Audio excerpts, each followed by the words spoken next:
place I wanted to start was with the Fisk School. And this is a school that, from what we understand, Buddy Bolden may have attended. And I believe we know that Louis Armstrong attended. But I'd love to hear from you about how that school functioned, who were its instructors, and what would the experiences of a young Bolden and Armstrong have been at the Fisk School? Well, the school was oriented to music because the principal, Arthur P. Williams, was someone who had come down from Connecticut, I think, but who taught in the Friedman schools here. He was an acknowledged musician, accomplished musician, and then he took over the leadership of the school. And musicians have a way of attracting other musicians. And he had, for example, 2 teachers on his faculty, the McNeil brothers. And the McNeil brothers, in addition, one was a teacher and one would come back as a vice principal. They also played with the Robichaux Orchestra. The Robichaux Orchestra was probably one of the competitors to Buddy Bolden's early band. So you have these public school teachers who were working in the day with their students, doing all the basics, and at night were living in a whole different world, and were gaining all these experiences, and inevitably, undoubtedly, would come back to the schools to share them with the students as well. So, but you did have musical programs at the school. They sponsored a lot of events like that. And occasionally you would see, written up in some of the local papers, the comings and goings of A.P. Williams, that he went and visited here. He did that, and then but then the McNeil brothers would let's see, one, I believe they actually fought in the Spanish-American War, so they took leave of teaching to go do that, and then one would retire many years later and live in Chicago or something like that. But the point of it was that school was where it was located, right about where City Hall is now. So you have this location of the school. You had conceivably, if I remember my maps correctly, one of the rental places Louis Armstrong lived in, very near there, almost across the street. You had the areas where Buddy Bolden would have frequented in that area, where Funky Butt Hall was, and others, all in that area. In fact, Fisk parents had come to school board meetings, urging the board to do something just about the environment that children had to walk through to get there. And the board never did find the time to do that. But it just shows you the proximity to all these things together. And in the middle of it was this school that had quite a good reputation. It's safe to assume there was a climate that encouraged music in the schools. And of course, the music has always had a fraught existence within the schools. It is one of the first to cut. I was looking again at my notes before I came here today that in the 1870s, that they had voted to get rid of all the music in the school because it was budget cuts. In 1876, they decided that since they weren't getting the rigorous European conservatory music for everybody, they might as well throw everything out. And so they did another resolution, and I believe it was 1876, to get rid of all music in the schools. It never passed, but it shows you anytime there was a budget cut, there was always the notion that somehow this is a frivolous luxury that can be dispensed with. Right. And unfortunately, I think that still has been consistent through my time and most probably the present as well. But the school didn't have an official music program as such. You had to, people taught it after school or whenever they could because they wanted to teach it and the children, students wanted to learn it.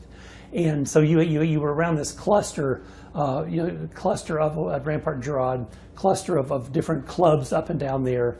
And so, Clyde Kerr Sr., that talked about in interviews and through his son about walking past these bars and sometimes lingering because they'd be playing an Armstrong tune or recording of an Armstrong tune and just hanging around there till somebody would shoo him off to go to school. You had and the Spriggans also wrote for the Louisiana Weekly, so that was their offices were very nearby on Rampart Street as well. So he would write a social column, and sometimes he would, and that's the one that Don Marquis referred to as one of the first jazz historians. So here was this teacher at a high school who was a writer, who they say was probably one of the first New Orleans jazz historians because of what he recorded and wrote about the music of the time. So this is coming from the school. Then you had the Blanchett brothers. Osceola Blanchett was a musician. I mean, he was a teacher. I think he taught science. I believe he taught science. But he was also, performed in bands in the evenings. So he would be the one in the summer to play on the Streckfus lines as they went up and down the river. So he was hearing music all the way up from here to St. Louis and back again. And then he would bring that back. And then he held after-school classes. He also was an opera lover. So, and then this was true of many of the faculty members that I was acquainted with. They would organize operettas at the school. They were pushing their students to read music. They would gather sometimes at Mr. Blanchett's house after school to rehearse for operas. He would play his record collection for them. So they're getting all of this as well. And it wasn't like there was this. In fact, there was kind of an unofficial prohibition against jazz. There would come an official one later in the 1920s, but it was a love of music they were channeling. And so whether they were getting the children to play, to perform a little bit, to work with stringed instruments if they could get them, or just to have choral singing in the school, they were finding a way to add to just a pretty rigorous curriculum in reading, writing, and so on. What you see on the streets, what you see are that you hear the sound and you see the uniforms. And then then the band comes to you, performs, and moves on down. For the children in there, they are having contact all the time with their band director. And their band director is not just teaching them music, it's working on them on every aspect of their life and performance. And so, and wanting to know, why are your grades falling? Why are you coming in late for school? Let me see your report card. Because that is an incentive for children to stay in school. And whatever incentive gets kids to stay there or want to come. For some it may be athletics. For some it may be drama, for some music. But in the band, that would be an incentive for them to do well. Speaking across as somebody that I know Yvonne Bush helped a little bit, because she helped Mr. Richardson a little bit, because she was more of she was a little older than he was. But for her, it was about that you better know your music. You better be able to sight read. You better make sure your uniform is always clean. I don't care if it has holes because it's so old. They better be pressed.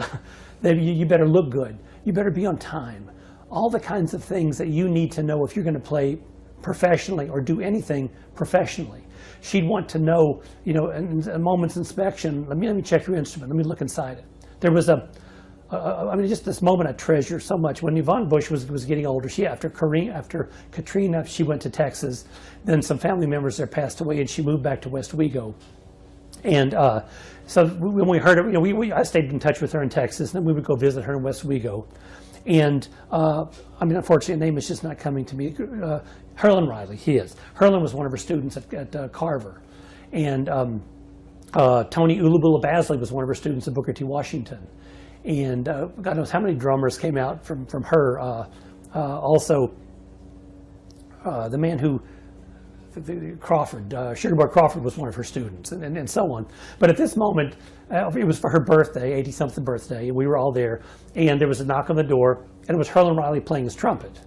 And he was coming in playing Happy Birthday to her, and we were all gathered around. It was just, her face lit up. It was really nice. But the first thing she did when he came in and kind of knelt next to her and talked to her was said, "Let me see your horn," and inspected it like she was a music teacher. It was just so funny that Herlin, who's made his whole living performing in music, still had this teacher who wanted to make sure he was doing it right. There again, you have what the reality of a band director is. That you have to find a way to get the kids instruments, and you have to find a way to get those instruments repaired. And in a town like New Orleans, it's amazing there aren't just countless people who repair musical instruments. And so for those, if you knew a friend who could solder or who could hammer out dents, Clyde Kerr Sr. taught himself how to do that because he was always a tinkerer or a welder, and he would do that with his instruments. So with Joe would find people. He would some of the repairs he could do himself, but doing that, finding money for even like insurance. The mind-numbing part of having to make sure every one of your students has bus insurance before they get on the bus to go perform somewhere. That all of those things that just eat into what should be good instructional time, they had to be done. These individuals did it, and the young people that they produced, I think, are the result of that. Yeah, one of my favorite aspects of your book is how it sort of makes visible all of the invisible toil that this cultural transmission requires, and it sort of, in a way that I appreciate, counters the idea that, things bubble up from the street. It's like, well, somebody's putting in a 70-hour week to make that happen, right? Something that defeated me in my early career in wanting to be a musician, I couldn't handle the math. It's just that simple. When you're trying to, to have been trained to think in terms of these instant divisions and fractions as you're going through, that what a difference that makes in some of their other classes. And I've always, I guess, admired that more because I couldn't do it. But anyway, it was, so when you see that, they're always pointing out, what other aspects of this besides the performance of the moment do you get? Whether it's something as simple as the discipline or on up to the rigors of practicing or sight reading, performing, on dependability. But that's what's, Madonna 15 kind of used everything they saw as part of their classroom. So that was a big deal. Whenever Yvonne Bush was at Booker T. Washington, and this was, I believe, late 50s, maybe 59 or something. But in this days of segregation, the predominantly white New Orleans Symphony practiced at Booker T. Washington because they had a state-of-the-art auditorium. Now, of course, that was also where any African-American performer who would come and play because they couldn't play anywhere else. So that's why, anybody from like Marian Anderson or Paul Robeson would perform there because that was where they could play. But the symphony would play there on the stage. And so Yvonne Bush would make sure that her students were in that audience listening to the rehearsals. So the band students were, whatever they were working for their marching performance, they were also getting what this symphony was playing. She arranged for Tony Basley to get private drum tutoring.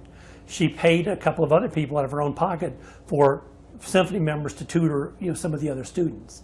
So it was just that connection that when you talk to Valentino, when you talk to Pete Fountain, Bert Breaux, you go across time like that, Yvonne Bush, there was not just one music we're going to teach them.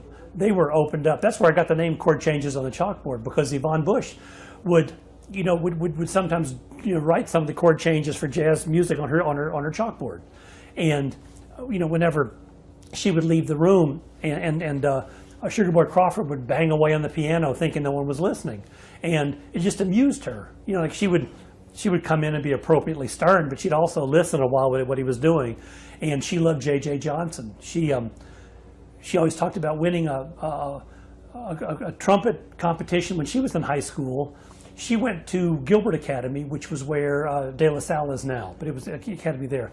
When Harold Baptiste went there as well. Mercedes Tucker Stamps went there, who was Miss Bush's teacher, who went off to teach on her own.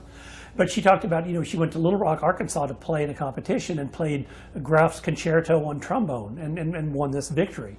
She loved J.J. Johnson as a trombone jazz player. So she would, sometimes outline some of the music for the kids so they could compare it with what they were playing in the marching band with what this was. So, that there was nobody saying do this or don't do this.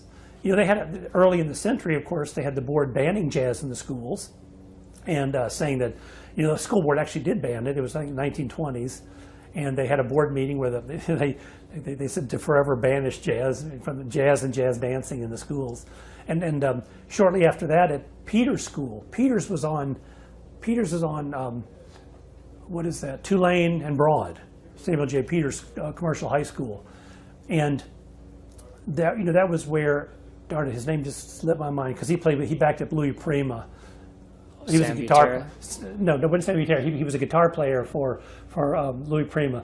But he showed me his same year, like 1927 or so, Samuel J. Peters yearbook, and it was called the Commercial High School, so everybody called it Commie High, but it was the Commie High Jazz Band, and there it was in the same year they banned jazz, and here was this picture in the yearbook of them playing. Well, I want to ask about the jazz band. What was the impetus for that? Just because the kids wanted to do it. It was an unofficial, it wasn't a school function.